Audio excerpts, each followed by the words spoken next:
Señor.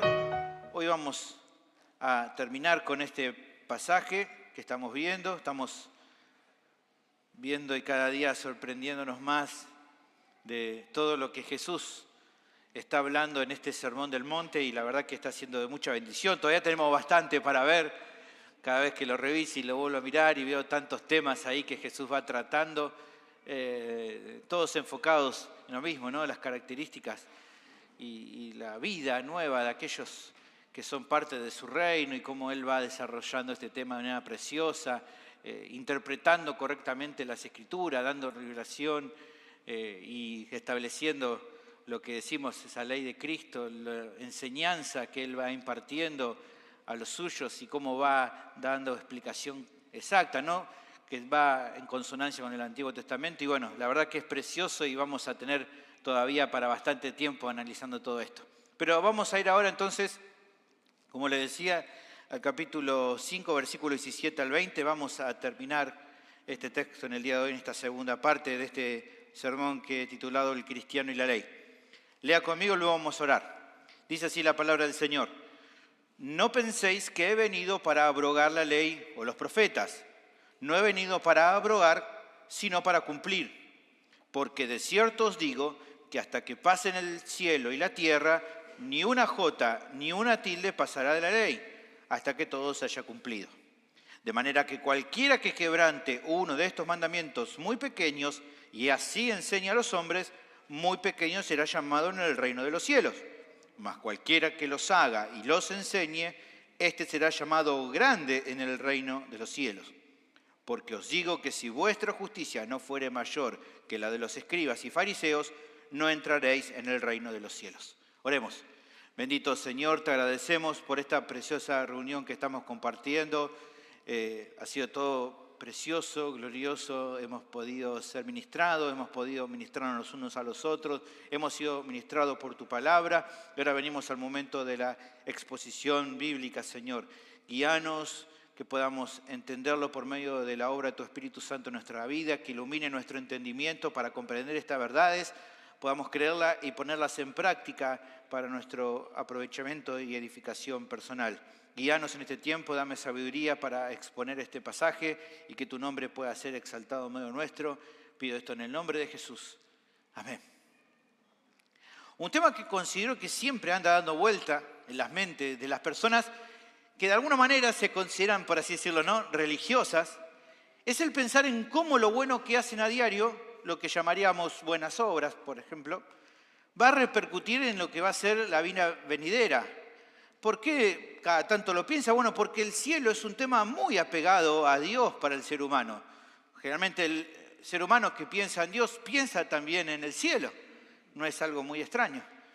Es una convicción de una gran mayoría de personas, incluso aunque abracen diferentes religiones, el confiar que un buen comportamiento moral, generalmente adecuado a lo que ellos, ¿no?, consideran que es bueno, de alguna manera va a ser parte del boleto que les dé acceso al cielo, sea cual sea el cielo que ellos imaginan y el Dios en particular que se van a encontrar en ese cielo. Generalmente ven a lo que van a hacer o lo que hacen, bueno, como parte, ¿no?, de ganar ese boleto que les asegura la entrada a ese cielo que imaginan.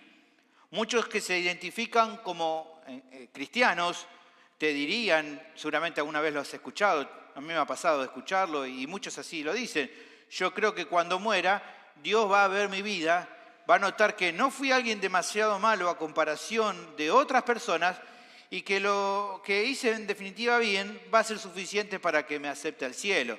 No quizás entre los mejores, pero más o menos en comparación de otros, bueno, no debería dejarme que no entre.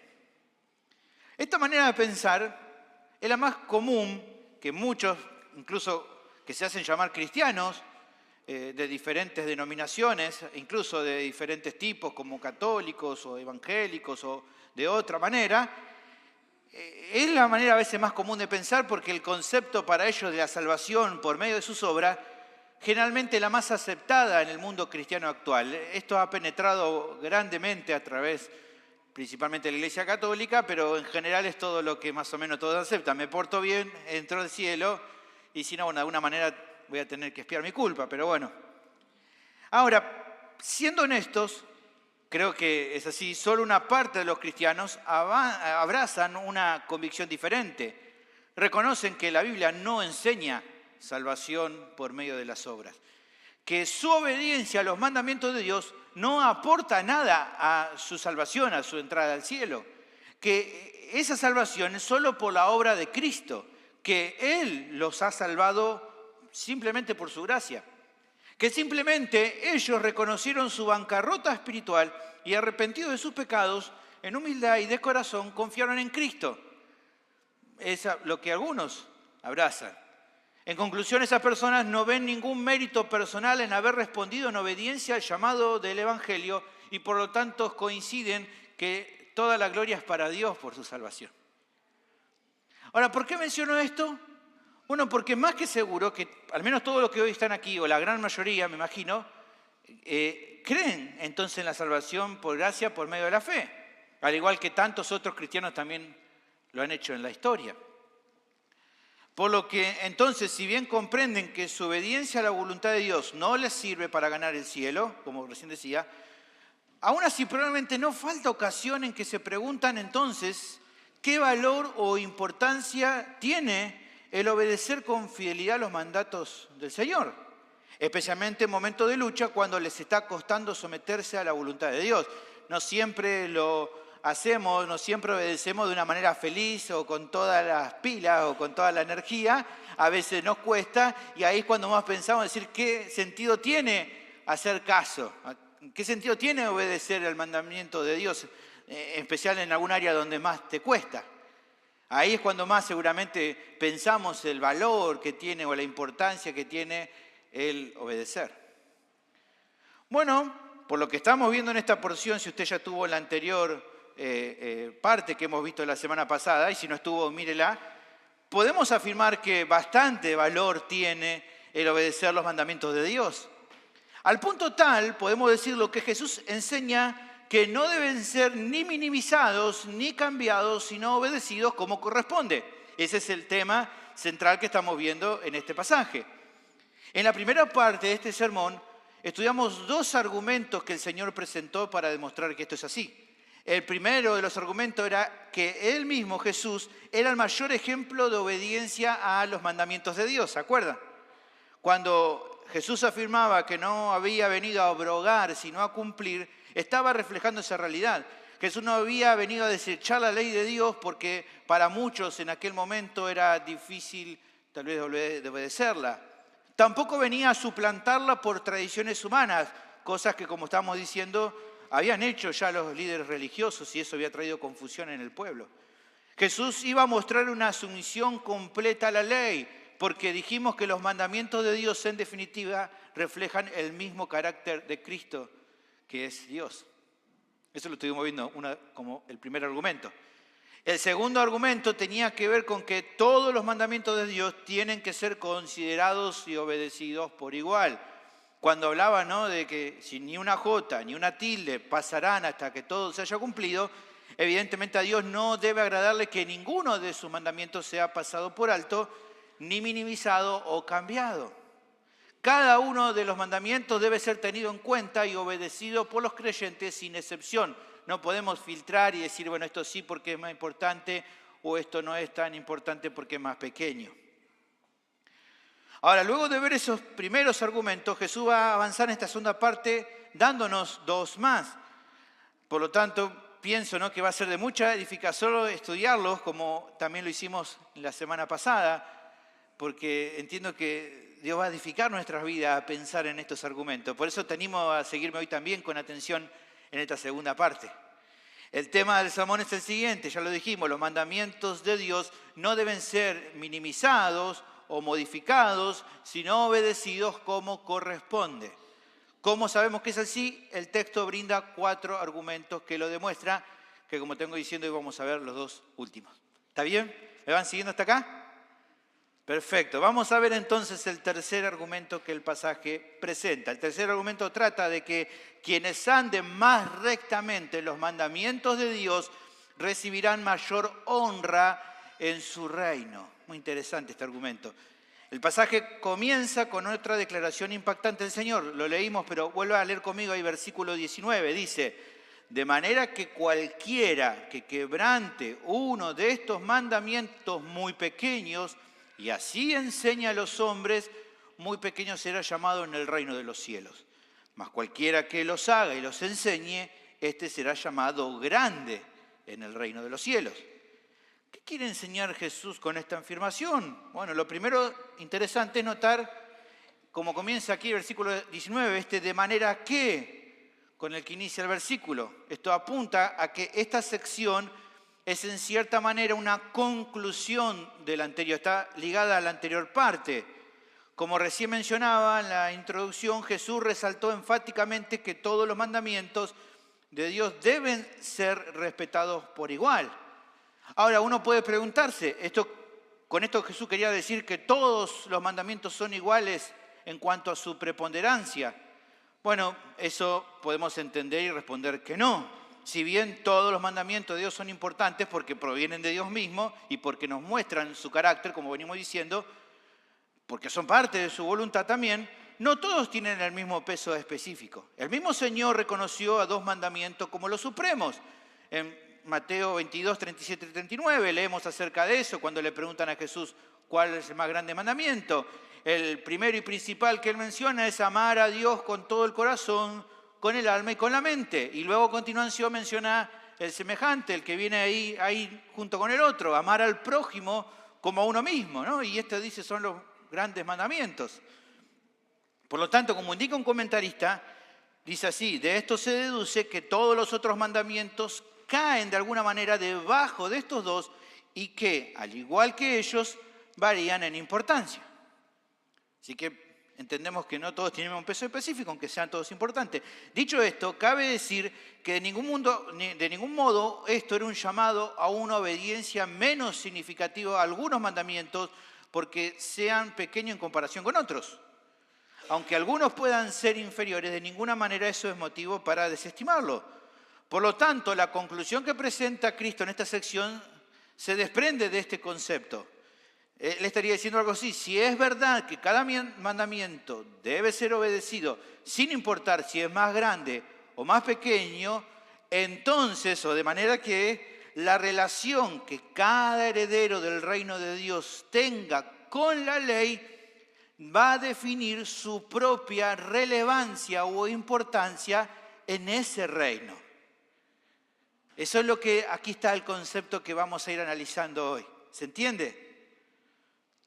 ¿Cómo sabemos que esto es así? Por lo que leímos recién.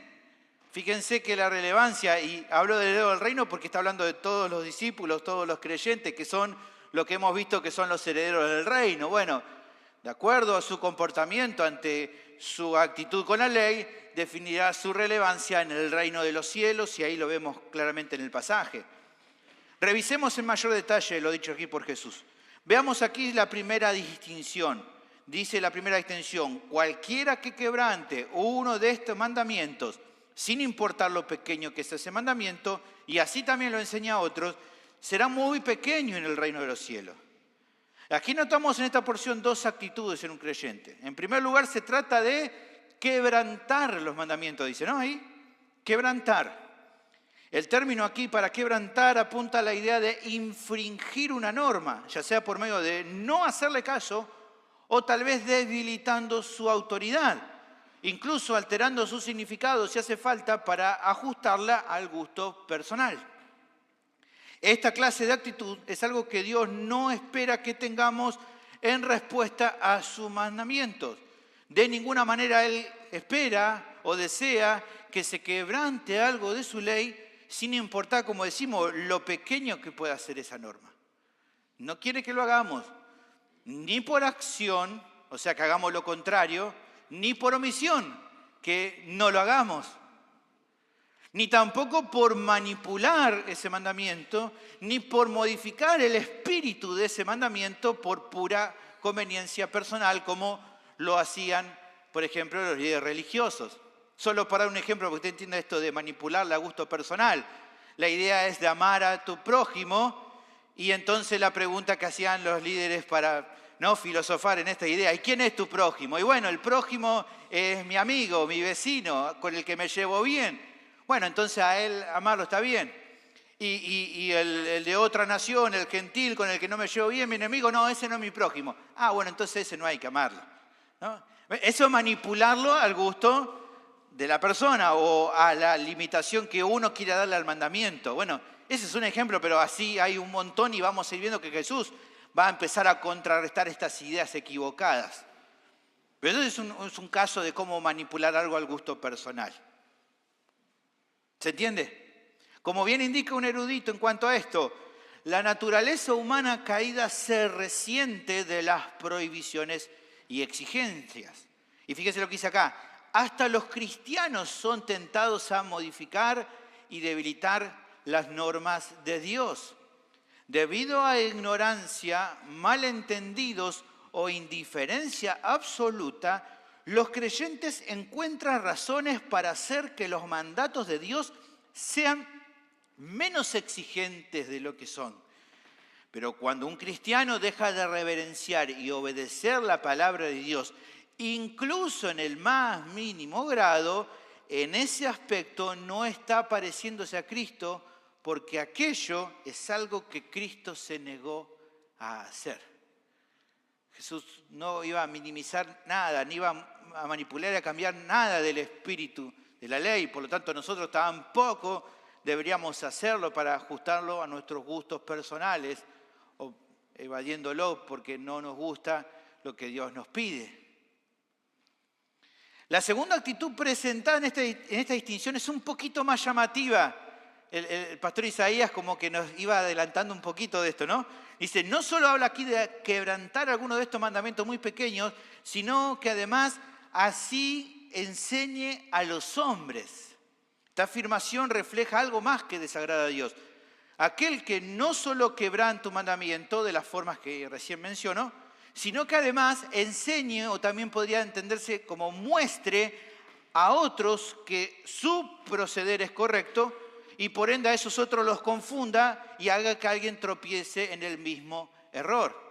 O sea, vos haces algo que no está bien, lo cambiaste y otro dice, entonces es así, y te imita, y son ahora no uno que peca, sino dos, o tres, o 20 que te estén mirando, o a los cuales vos le explicaste algo, cambiando por haber quebrantado la ley. ¿Qué es lo que está diciendo Jesús acá? Que ambas cosas no son esperables ni deseables en la vida de un discípulo de Cristo. No solo que vos no hagas algo quebrantando la ley, sino que a través de tu actitud le enseñes a otro a hacer lo mismo. ¿Y cómo se puede hacer eso? ¿No? Y bueno, imagínate, no sé, sos una mamá enojona y ¿qué va a pasar con tus hijos? ¿Qué va a pasar con los hijos? ¿Los hijos cómo van a ser? Enojones. ¿Se entiende? Sos un hermano que a veces decís las cosas mal y entonces tenés otro alrededor que tal vez van a mirar y va a decir, está bien decir mal. Sos alguien que tal vez te reí de cosas que no deberías reírte y otros probablemente te miren y también. O tal vez diga, bueno, pero esto no, incluso no, capaz que te miran y dice, sí que esto está bien. Y vos digas, en vez de decir, no, la verdad que estuve mal, me fallé, me equivoqué. No, digo, bueno, pero vos no entendés que esto es así, que es asá, ¿no? Y tu hijo te mira y dice, bueno, está bien. No, y después él va a imitarlo y vos le decís, sí, está mal eso. ¿Y qué te va a decir? Y no, pero es así, es asá, ¿no? Exactamente lo que aprendió porque le mostraste vos. Estoy hablando de un ejemplo simple del hogar, ¿no? Pero llévalo a esto a cualquier otra situación y es algo similar. ¿Cuál es el resultado de que un creyente proceda de esta forma? Jesús indica que un hijo de Dios que obre de esta manera será llamado muy pequeño en el reino de los cielos. O sea, cuando en la vida venidera ese creyente participe del reino, será honrado de manera inferior por Dios. ¿Por qué? A causa de que en ocasiones tomó en poco sus mandamientos y haya influenciado en otros a hacer lo mismo. Es impresionante, cuando lo leía y lo pensaba, digo, qué poco que pensamos en cómo lo que hoy hacemos repercute en la vida venidera. Un erudito respecto a esto comenta: cuando alguien practica o enseña a desobedecer cualquier parte de la palabra de Dios, atraerá como consecuencia que muy pequeño será llamado en el reino de Dios. Dice este autor: no creo, como algunos comentaristas sugieren, que llamado se refiere a lo que los hombres dicen acerca de nosotros, sino a lo que Dios dice de nosotros. Nuestra reputación entre otras personas, incluso entre otros cristianos, puede verse afectada o no de alguna manera negativa. Dice este autor: a menudo la gente no sabe de nuestra desobediencia y con frecuencia, a veces cuando lo saben, no les importa. Pero Dios siempre lo sabe y a Él siempre le importa. Es tan solo aquello para lo que Dios llama lo que tiene importancia definitiva. Finalmente, dice este autor, debe ser la preocupación de todo creyente que ama a su Señor que Dios nunca tenga motivos para llamarlo muy pequeño. Pero por otra parte, Jesús refleja el aspecto contrario con una segunda distinción. Más cualquiera que los haga y los enseñe, éste será llamado grande en los cielos. Una actitud recta hacia los mandamientos de Dios, sean pequeños o grandes, que además sea de influencia piadosa, es algo que es grandemente valorado por el Señor. Al punto tal será valorado que dice que será llamado grande en el reino de los cielos. Y eso me lleva a pensar, y debería llamarte a pensar, ¿se imaginan esto? ¿Te imaginás a Dios llamándote grande en su reino? Es extraordinario eso, según uno se pone a pensar, ¿no? No sé exactamente todo, Jesús no nos da todos los detalles, pero claramente está indicando una diferencia.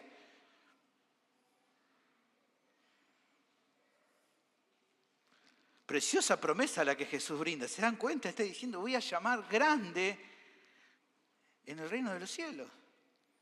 Pero claramente, aunque es una preciosa promesa, por lo que vemos, es condicional para el creyente, ya que dependerá de qué defina o cómo defina al tomarse con suma seriedad o no cada mandamiento de Dios por igual.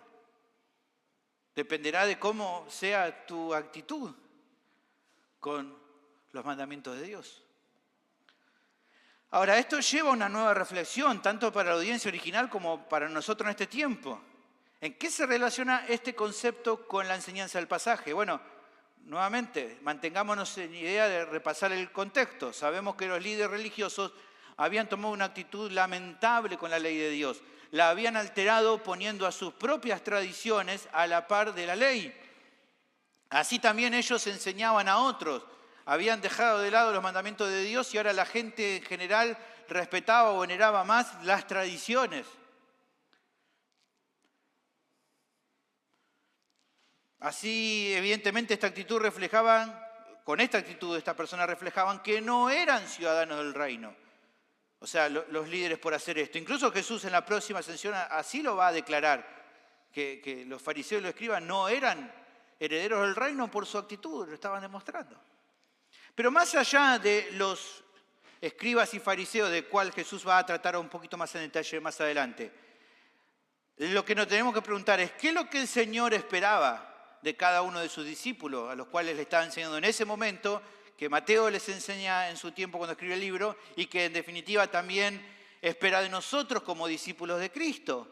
Que no imitáramos, o que nadie imite la actitud de los fariseos y los escribas.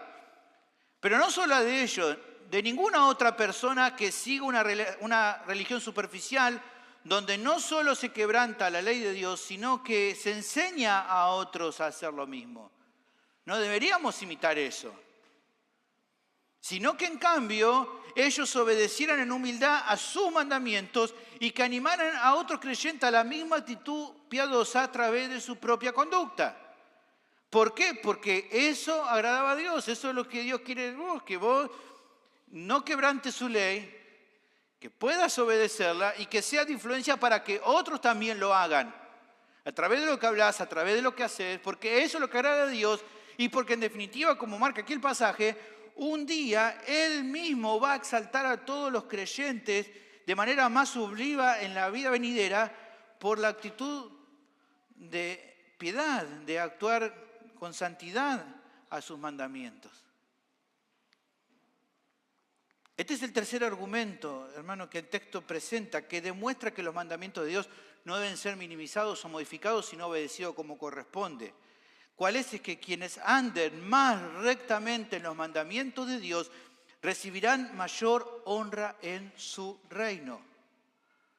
Como resalta un predicador, la grandeza no está determinada por dones, éxito, popularidad o tamaño de ministerio, sino por el punto de vista que el creyente tenga de la Biblia según se revele en su vida y enseñanza. Muy interesante este concepto, hermanos. Creo que es bueno, antes de avanzar a la próxima sección, considerar un poco más la enseñanza de Jesús aquí en esta porción. Por un lado, tal vez alguien esté dudando y piense, ¿no? Que quizás no en escuchar todo esto, algunos piense y diga, ¿qué es todo esto de ser llamado pequeño o grande en el reino de los cielos, ¿no? ¿En qué repercute eso? No sé, uno piensa y dice, bueno, allá viene Sergio el muy pequeño, por allá viene fulano de tal, la muy grande, no sé cómo uno piensa que esto va a repercutir. Bueno, yo creo que esto es algo digno de pensar, de meditar, ¿no? de imaginarlo. Qué precioso es imaginar, qué precioso es enfocarnos en pensar a través de la Escritura de lo que es la vida venidera. A veces estamos tan enfocados, ¿no? En este mundo, ¿no? Estamos pensando, mañana tengo que ir a pagar las cuentas, me vino más de luz, no, me vino esto. Y nos olvidamos de que hemos sido salvados para una eternidad en la otra vida venidera, distinta a la que hoy vivimos. Y no es que nos tengamos que apartar de este mundo, pero es un momento en este mundo.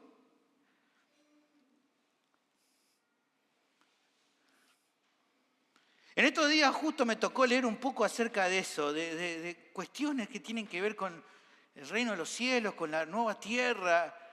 Y leía un autor, pero precioso las cosas que hablaba, ¿no? Y cómo le gustaba meditar. Y quizás en algunas cosas no todo coincidía, pero me gustaba el enfoque de pensar, de que nuestra mente deje de estar tan metida en este mundo y pensar en la vida venidera. Me resultó fascinante meditar en el reino de Dios como ese hogar final que nos espera, porque hemos sido salvados, hemos sido ahora creados para un hogar distinto al que estamos ahora. Este no es nuestra morada última. Hay un reino nuevo que nos espera, reino diferente, en el que Cristo va a gobernar. Muchos, lamentablemente, a veces cuando meditan en la vida venidera, lo único que a veces se imaginan es a ellos mismos, tal vez sentados sobre una nube, ¿no? Con una vestidura blanca y medio como tocando el arpa, ¿viste? Así. Y ya, ¿no? Los hermanos músicos con su guitarra no quieren arpa, ellos quieren guitarra, está bien, pero, o qué sé yo, una trompeta, ¿no? O tal vez solo considerar los resultados del reino de Dios dentro simplemente del ámbito espiritual. Tal vez sin tener que cumplir mayores responsabilidades, fuera de estar todo el tiempo unido a otros entonando alabanza de Dios. Algunos se emocionan, dicen, bueno, al fin un día voy a poder cantar bien, ¿no? Bien entonado. ¡Qué gozo! Y bueno, miren, si bien es cierto que hay pasajes en las Escrituras que reflejan un cántico de todos los santos ante el trono del Señor, la vida en lo que será el reino de Dios no se limita solamente a eso. No se limita solo a eso. Se extiende, hermano, a actividades diversas y hermosas. Uno dice, bueno, ya no voy a trabajar más. ¿Quién te dijo que no va a trabajar más? Va a ser un gozo. Hoy estamos trabajando en un mundo caído. Pero dejad de tener la idea de que va a estar todo el día una reposera, porque no va a pasar. No vemos en la Biblia ninguna idea así de descanso nomás eterno, como algo espiritual. No hay algo así. Se extiende a actividades, como digo, diversas y hermosas que requerirán evidentemente participación activa de todos los santos.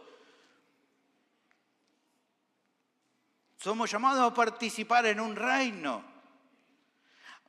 Por otra parte, también es bueno reflexionar, hermano, que si una de las premisas en la historia de la redención es volver al paraíso del Edén que se perdió a causa del pecado, ¿por qué imaginar que el mundo venidero va a ser completamente diferente a lo que era la vida de Adán y Eva antes de la caída?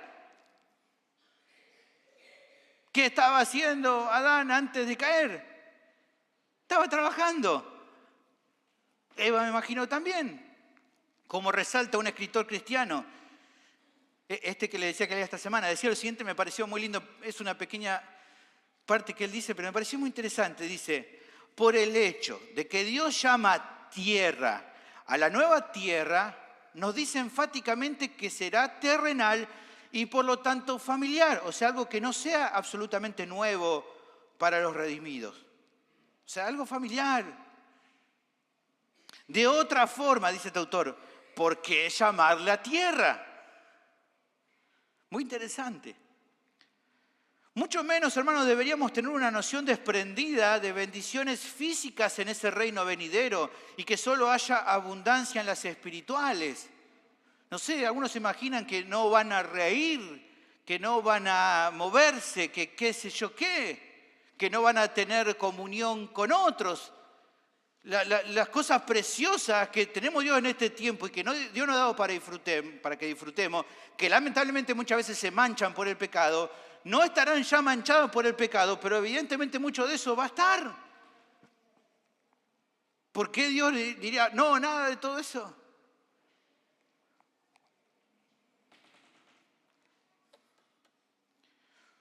O sea, hermanos, si bien la comunión perfecta con el Señor y verlo en gloria, sin duda la meta más grandiosa que podemos esperar encontrar en el reino de Cristo, definitivamente no es lo único que vamos a experimentar, disfrutar y vivir en aquel tiempo. Habrá trabajo que hacer, busque, indague en la Biblia. Habrá responsabilidades que cumplir. Mire, simplemente le doy uno para que piense, pero busque. Fíjese, por ejemplo, 1 Corintios capítulo 6, versículos 2 y 3, Pablo nos hace como una pequeña muestra. Dice, ¿o no sabéis que los santos han de juzgar al mundo? Y si el mundo ha de ser juzgado por vosotros, ¿sois indignos de juzgar cosas muy pequeñas? Fíjense, no está hablando de ahora. ¿Usted ahora ve a usted juzgando al mundo? No, está hablando de la vida venidera. Fíjense lo que dice el versículo 3. ¿O no sabéis que hemos de juzgar a los ángeles? Loco, ¿te imaginas? Yo ahí juzgando, diciendo, no, ángel, no, esto no es... No sé cómo será, pero evidentemente esto habla de una actividad, de cosas que hacer, de trabajo por hacer. Trabajo que dice, ¿quiénes van a estar involucrados? Los santos, los creyentes. Los que participen de ese reino. Por lo tanto, hermanos, podemos inferir, de acuerdo a esta enseñanza de Jesús, podemos pensar que los que tendrán una preponderancia mayor en su reino, cuando Él gobierne sobre las naciones, serán los creyentes que son llamados como más grandes. Serán los que reciban en cierta manera mayores bendiciones y honores por haber sido más fieles. Dicho de otro modo, si bien todos los creyentes genuinos, todos, ninguno quedará fuera, todos van a heredar la gloria venidera, en la vida eterna algunos serán más honrados que otros. Es lo que aquí el texto nos muestra y lo que vemos en otros textos. Por ejemplo, 1 Corintios capítulo 3, versículo 12 al 15. Y si sobre este fundamento alguno edificare oro, plata, piedras preciosas, madera, heno, hojarasca, ¿ven? Diferentes materiales, diferente la obra de cada creyente. La obra de cada uno se hará manifiesta, porque el día la declarará, pues por el fuego será revelada, y la obra de cada uno, cual sea, el fuego la probará. Entendemos aquí que está hablando del tribunal de Cristo, el lugar donde van a ser juzgados los creyentes. Si permaneciera la obra de alguno que sobreedificó, ¿qué le va a pasar? ¿Qué dice el texto? Recibirá recompensa, evidentemente una mayor recompensa a aquellos que hicieron una mejor obra. Si la obra de alguno se quemare, o sea, alguien que no sirvió, no usó los mejores recursos, los mejores materiales, él sufrirá pérdida, si bien él mismo será salvo. Ven que aquí no está hablando de la salvación, sino de recompensa, aunque así como por fuego. Claramente aquí Pablo está dando un contraste bien marcado entre algunos recibiendo una gran recompensa en los cielos y otros recibiendo algo mucho menor. ¿De qué dependerá eso? Bueno, al menos en cierta manera, por lo que esta enseñanza, nuestro pasaje, nos explica, de la mayor o menor fidelidad a los mandamientos de Dios y además en cómo por medio de eso también influenciamos a los demás. Terrible pensar en esto, hermanos, que eso en parte defina lo que pasará en la otra vida. Ahora, otra cuestión importante que seguro más de uno le debe generar dudas respecto al siguiente pensamiento.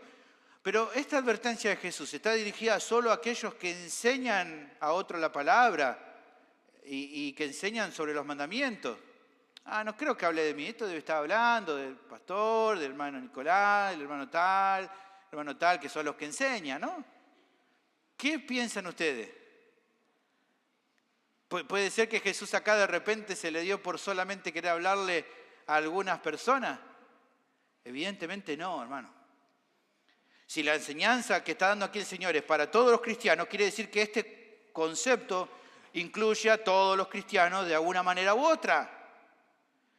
Y eso, hermano, no es difícil de dilucidar, porque si bien no todos los creyentes poseen el don de enseñanza especial, como el que tienen los pastores y los maestros, todos los creyentes tienen la responsabilidad de enseñar a otros en lo que hablan acerca de la voluntad de Dios, así como en su conducta en relación con ella. Uno dice, no, pero yo no sé enseñar, y de repente alguien le dice una mentira y dice, no, eso que dijiste está mal, no le agrada a Dios.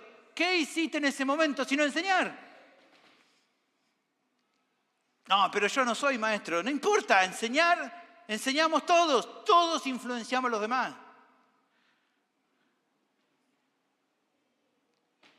O sea, tu conducta es de ya un ejemplo para otra persona. Para bien o para mal, siempre vamos a ser de influencia para los demás. Porque así como ya vimos antes, la luz no se puede esconder.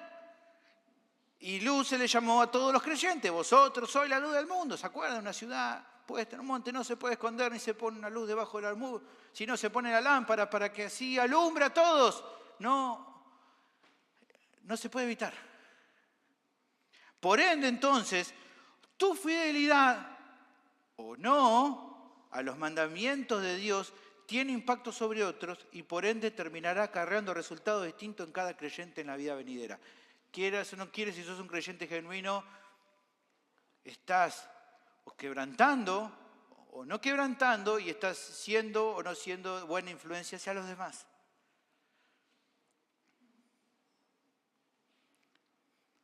Ahora, finalmente creo que esta sección también nos debe animar, porque yo sé que hoy cuando leemos esto decimos, uy, estoy en el horno, entonces, ¿cuántas veces a veces fallo? Bueno, pero creo que en definitiva aquí esta sección debe animarnos.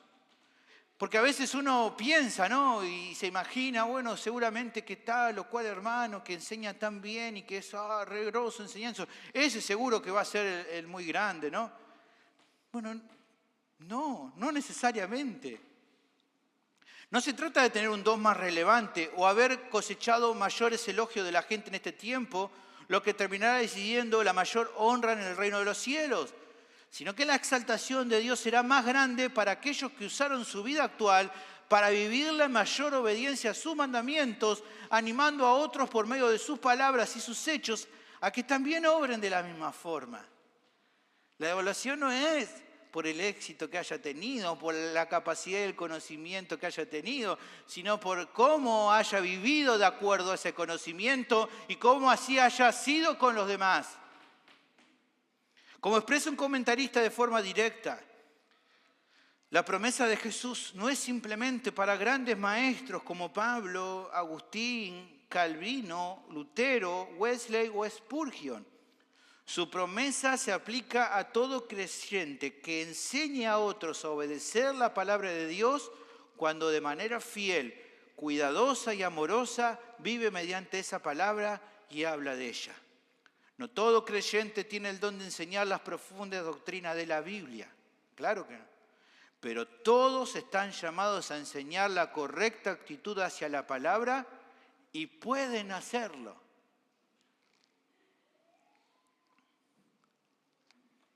Así que no se trata de si querés o no querés, si podés o no podés, todos pueden y todos deberíamos hacerlo.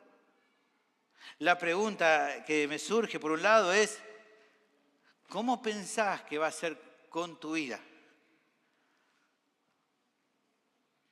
Imagínate que el Señor venga hoy mismo por su iglesia.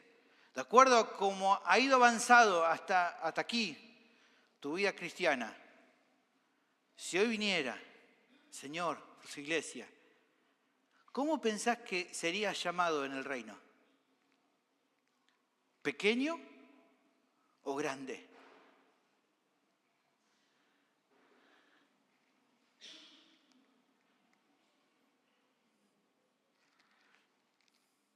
¿Ves qué importante y decisiva que es tu obediencia en este tiempo para lo que te acontecerá en la vida venidera?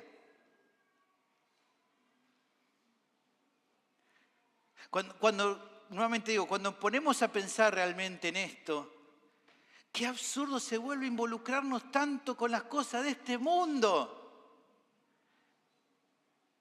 Y qué importante que se vuelve obedecer al Señor.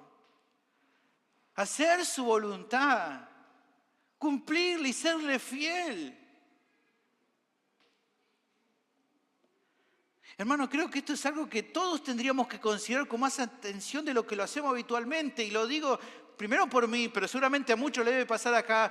Generalmente nos cuesta pensar en la vida venidera. Casi que no pensamos en todo el día, quizás en algún momento.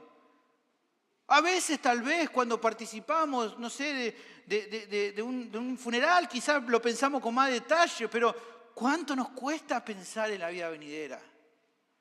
Como si vamos a vivir 1000 años en este mundo y sabemos que no, que ni siquiera sabemos si hoy terminamos el día y que luego vamos a pasar una eternidad y que en esa eternidad en parte estará supeditado qué pasará con nosotros a partir de lo que hicimos mientras estuvimos en el mundo.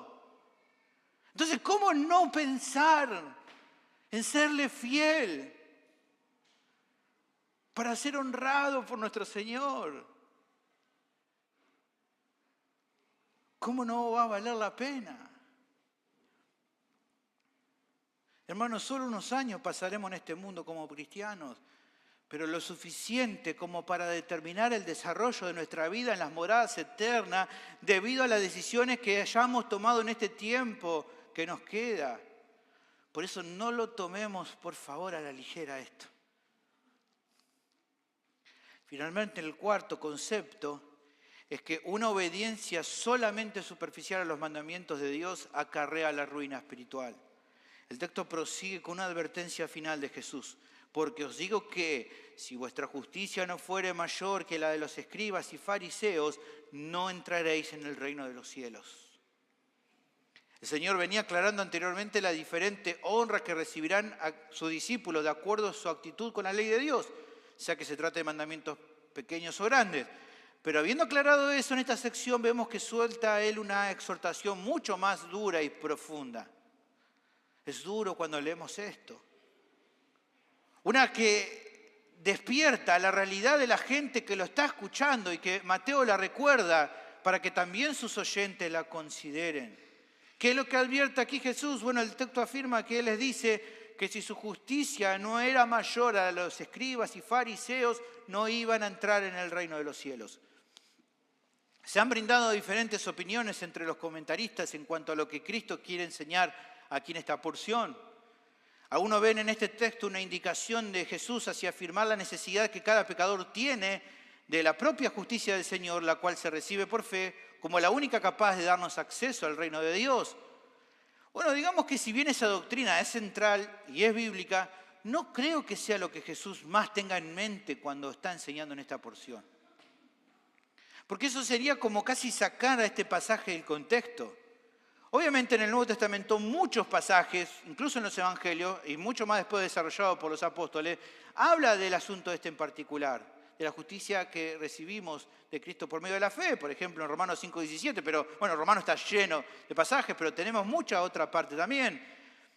Pero enfoquémonos en los conceptos que Él está brindando para entender correctamente lo que está queriendo enseñar. Jesús está hablando aquí acerca de una justicia, claramente que sí, habla de su justicia. Pero a la luz de lo visto, ¿de cuál justicia se trata? Bueno, considero que de acuerdo a lo que Él está hablando, está mencionando acerca o hablando acerca de la rectitud práctica que se refleja en una obediencia sincera y humilde a los mandamientos de Dios, incluso en los más pequeños. La evaluación que Dios hace de un mejor cumplimiento de eso refleja, como hemos visto, una mayor honra en su reino. Pero hay una particularidad que es la que Jesús quiere plasmar en esta advertencia. Incluso esa justicia en mayor o menor grado no se parecía a nada a la de los escribas y fariseos. ¿Por qué? En primer lugar, porque ellos no tenían un patrón en conformidad a la ley de Dios, sino que su supuesta obediencia, por así decirlo, estaba supeditada no a los mandamientos de Dios, sino a sus propias tradiciones, a lo que ellos habían impuesto como mandamientos. Muchas personas lo veían a ellos, e incluso ellos mismos también se consideran a sí mismos muy rigurosos en su obediencia religiosa. Pero Jesús está marcando aquí que esa justicia a la cual ellos decían tener no era más que un maquillaje mentiroso que ocultaba en realidad una hipocresía ritualista y solamente, meramente superficial. Al punto tal, por ejemplo, de diezmar cosas insignificantes como la menta, el eneldo y el comino, pero dejando de lado la justicia, misericordia y la fe. Jesús más adelante va a tratar este asunto, pero miren, fíjense, Mateo 23:23. Jesús dice, ¡ay de vosotros, escribas y fariseos, hipócritas! Porque diezmáis la menta y el eneldo y el comino y dejáis lo más importante de la ley. Dejan el espíritu de la ley, que es la justicia, la misericordia y la fe. Entonces Jesús le dice, esto era necesario hacer sin dejar de hacer aquello. O sea, se esforzaban por lo mínimo, lo cual en cierto sentido no estaría mal, pero sin darle ninguna importancia al espíritu de la ley. Lo que a uno le llamaba a preguntar, ¿por qué hacían esto? ¿Por qué no se daban cuenta del pecado gravísimo que estaban cometiendo? ¿No se daban cuenta de esto tan evidente?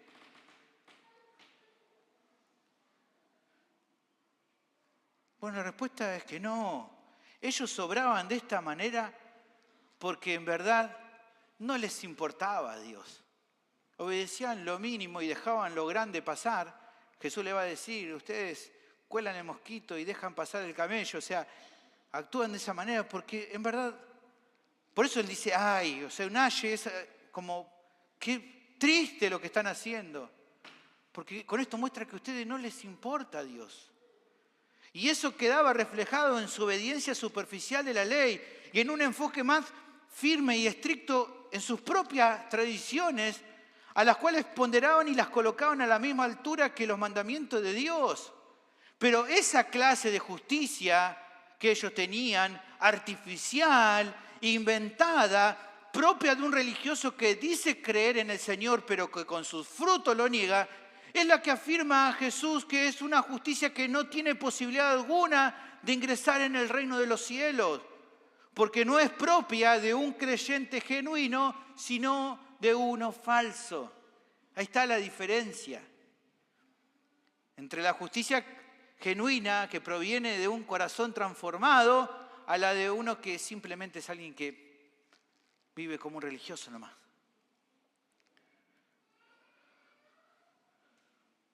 Una no es propia de un creyente genuino, es alguien falso. ¿Qué es lo que entonces Jesús quiere advertir a sus oyentes con todo esto que dice aquí? Que se guarden de tener a esta visión de la vida como una digna de imitar. Porque ¿cuál era el problema que muchos tenían? Muchos veían a los escribas y fariseos y decían, qué bueno sería ser como uno de ellos, porque estos hombres seguro van a entrar al cielo. Pero Cristo ahora les estaba declarando, diciendo, de ninguna manera piensen que los escribas y los fariseos son un modelo a imitar.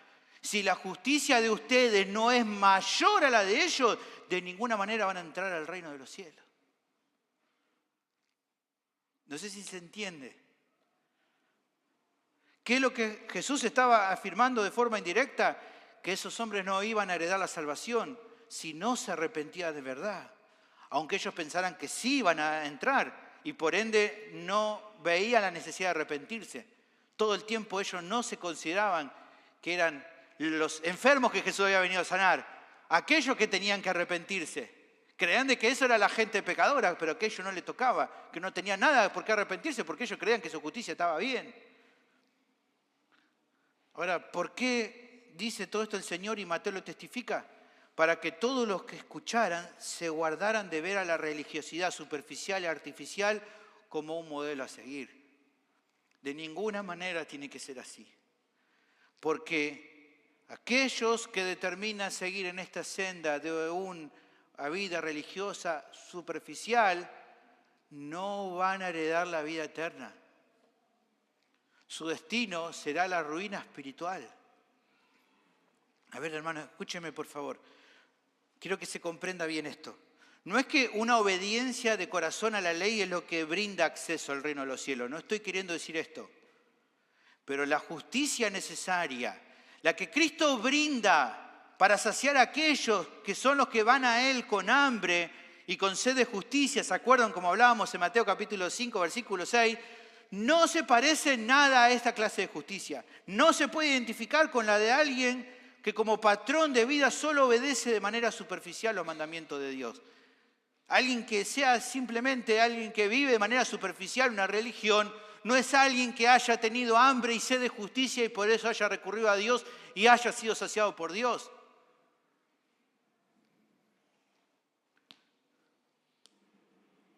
Por eso, hermanos, claramente, cuando Jesús empieza a enseñar esto, los religiosos de aquel momento rechazaron a Jesús.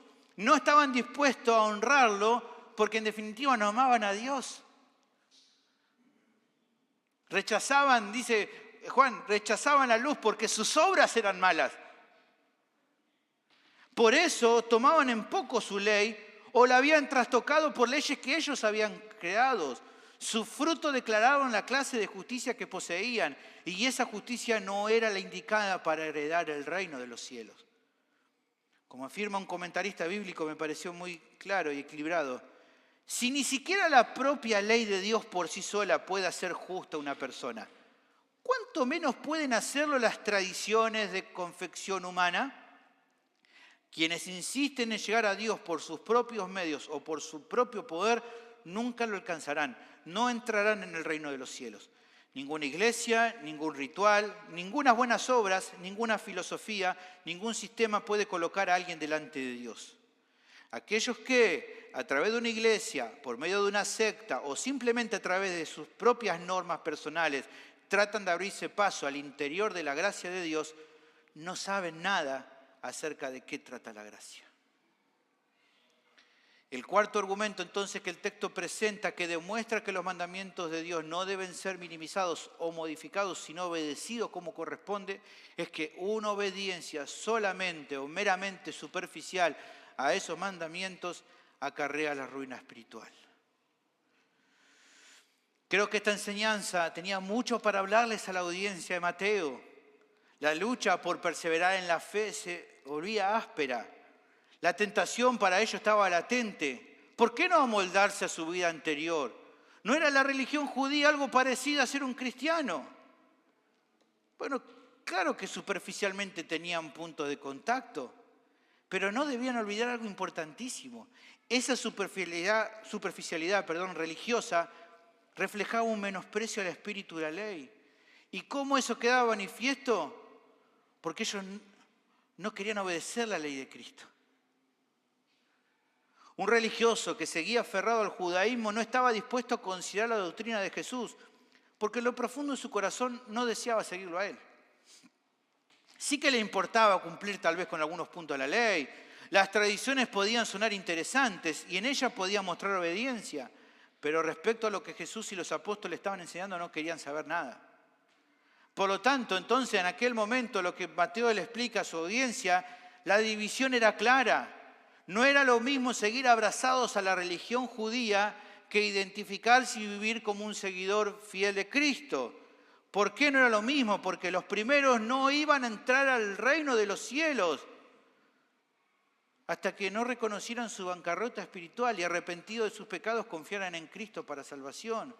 Solo a partir de ese momento esas personas iban a poder obedecer los mandamientos como corresponde.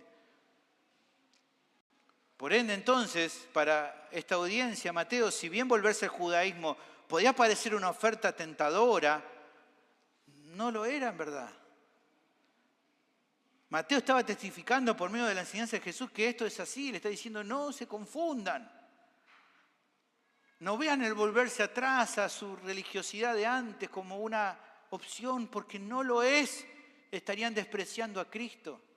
Y si desprecian a Cristo, no hay nada. Ahora bien, considero que con esta sección también se nos llama la atención a nosotros en este tiempo. Porque quizás nosotros pensamos, ¿no?, que hoy ver al judaísmo como una opción paralela al cristianismo no es una lucha que en general afrontemos. Si bien andan unos locos dando vuelta por ahí que quieren volver medio a los judíos, a los tiempos de los judíos, en general no nos pasa tener que luchar con eso. Ahora, si bien eso es así, no quiere decir que la advertencia de Jesús no tenga relevancia para nosotros. ¿Por qué? Porque la tentación de abrazar un cristianismo nominal, uno que sea artificial, también está latente para nuestras vidas. Claro que sí. Hermanos, seamos honestos, vivimos rodeados de miles, de montones de personas a nuestro alrededor que si le preguntás, dicen ser cristianas. Así se llaman a sí mismos. Aunque la tendencia ha cambiado un poco, en general la sociedad occidental todavía se define como creyendo en Dios. Usted sabe, celebran fiestas cristianas, son respetuosos al hablar de Jesús, así también mantienen algunas costumbres apegadas al cristianismo. El tema es, y usted lo ve a su alrededor y a estas personas, ¿obedecen los mandamientos de Dios como corresponde? Uno nota que no, que solamente vas a hacer o vas a ver los que lo hacen de manera superficial. Y algunos por ahí cada tanto. Ahora, ante un panorama así, ¿qué creyente fiel no se sentirá tentado a andar de la misma manera? Cuando veas a otro diciendo, y yo hago esto, y mira esto, cómo andan y andan así por la vida. Y tenemos que guardar nuestros corazones, hermanos, de darle lugar a esa apatía espiritual o al conformismo religioso que muchos hoy abrazan. Iglesia, hermanos, es triste la realidad. ¿Saben por qué?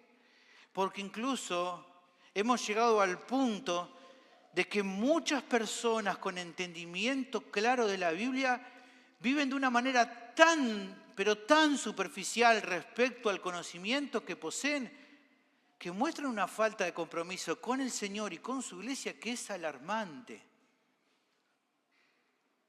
Porque uno dice, bueno, piensa en cristianos superficiales, aquellos que por ahí no entienden bien de la Biblia, y ellos son nomás. No, ellos solo nomás no son. Hay un montón de personas que saben un montón de la Biblia, pero que su compromiso es igual que la gente que no sabe casi nada. Su obediencia es pobrísima, ponen un montón de excusas, aun cuando en la teoría saben que deben someterse a la voluntad de Dios. Como nos mencionaba el pastor Isaías, ¿no? ¿Y por qué no estás haciendo esto si sabes que la voluntad de Dios? No, estoy esperando, estoy orando. El otro día escuchábamos a un pastor que nos decía así, ¿no? Estoy orando para que Dios me quebrante. Y el pastor que le decía, quebrantate vos.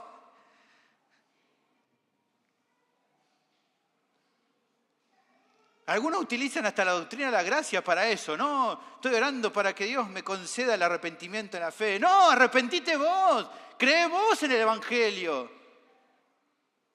Estoy orando para que Dios me santifique. Bueno, qué bueno, pero santificate vos también. Dejá de pecar. Hermanos, este pasaje tiene que ser un llamado de atención muy grande. Nadie puede tener ninguna certeza en cuanto a su salvación si no refleja una obediencia progresivamente creciente a los mandamientos del Señor. La pregunta que tenés que hacerte, ¿cómo podés tener alguna confianza de que entrarás al reino de los cielos si tu justicia no es mayor que la de aquellas personas que dicen ser cristianas pero que andan solamente en una fe superficial? Mi pregunta es, ¿qué te distingue de ellos? ¿En qué te vas a escudar para decir que vos no vas a caminar por la misma senda de ellos? ¿Que vos tenés conocimiento bíblico? Perdón la expresión, no seas sonso, entendelo bien, por favor.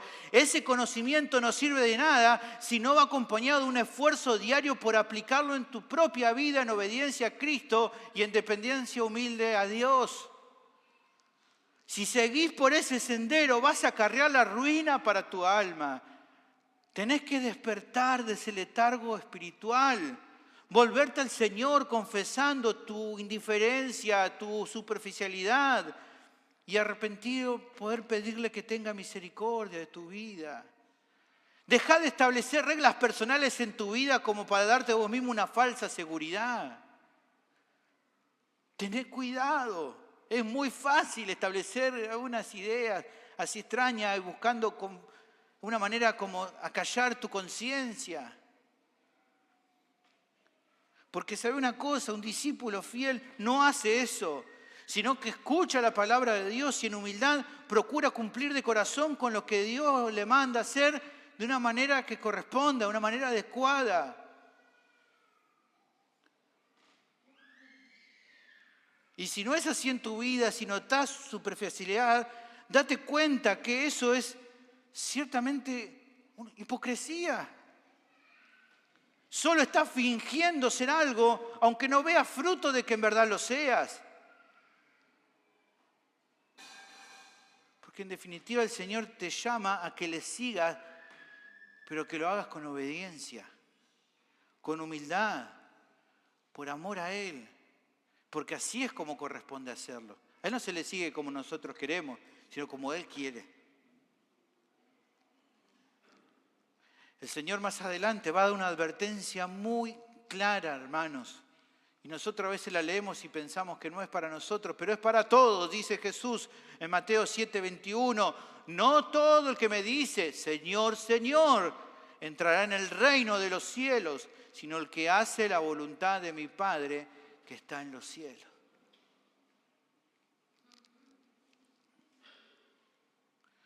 Pensando en esto también, finalmente, creo que no está de más advertir que hay muchos que hoy tal vez me escuchan que son un reflejo preocupante de esto. Se identifican como cristianos, pero su vida no reflejan una justicia mejor que las otras personas religiosas que están sin Cristo.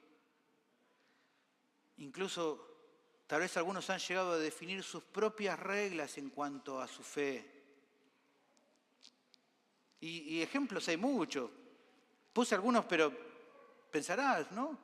Tal vez creen que ser cristiano es, por ejemplo, no engañar a su esposa con otra mujer, pero por otro lado se entregan a otras pasiones vergonzosas. No, pero no la engaño a mi esposa y ya, ¿no? Tal vez algunos piensan que no son como el mundo porque no matan, no roban a nadie, pero sus pensamientos y acciones hacia los demás demuestran el mismo patrón malicioso de aquellos que abiertamente se oponen a Dios. Y así hay un montón de ejemplos. Porque si hay algo que siempre ha abundado en el cristianismo es la hipocresía. No es algo que yo lo diga diciendo, no, es algo que siempre ha existido. Que evidentemente en la época de Jesús pasaba y por eso lo hablaba, que evidentemente en la época de Mateo ha pasado y por eso lo hablaba, y porque han pasado los siglos y siglos y siempre ha habido gente que se decía iglesia y que no era iglesia.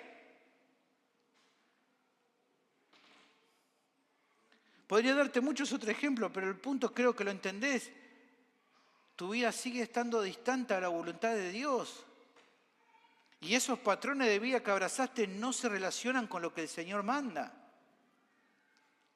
Incluso puede pasar, tal vez, que definís ponerte las pilas y hacer caso a los mandamientos de Dios y tu obediencia dura lo que un suspiro. Siendo honesto con vos mismo, ¿no ves en verdad un cambio en tu vida del tipo que dice la Biblia que un creyente verdadero tiene?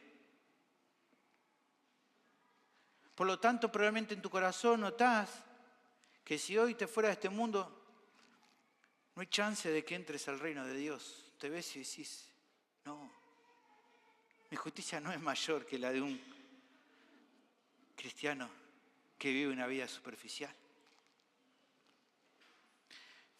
Quiero que me entiendas, por favor.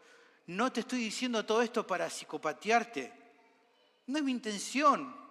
Quiero que entiendas que al final lo único que realmente importa y que importará el día que te vayas de este mundo, que puede ser en cualquier momento, es si estás o no estás a cuentas con Dios. Porque, ¿quién es el que te va a juzgar? No yo. Él te va a juzgar. A Él no lo vas a poder engañar. Y Él te va a juzgar no de acuerdo a tu propio estándar, ni de acuerdo a mi propio estándar, sino de acuerdo a su ley. Y si en tu vida no hay una justicia como la que Él pide, no van a entrar a su reino. Deja de convencerte que sí, porque eso no va a pasar. Jesús lo dice acá, no va a pasar. Y si no vas a entrar en su reino, ¿cuál es el otro destino que queda? Bueno, la Biblia habla de un lugar que se llama infierno.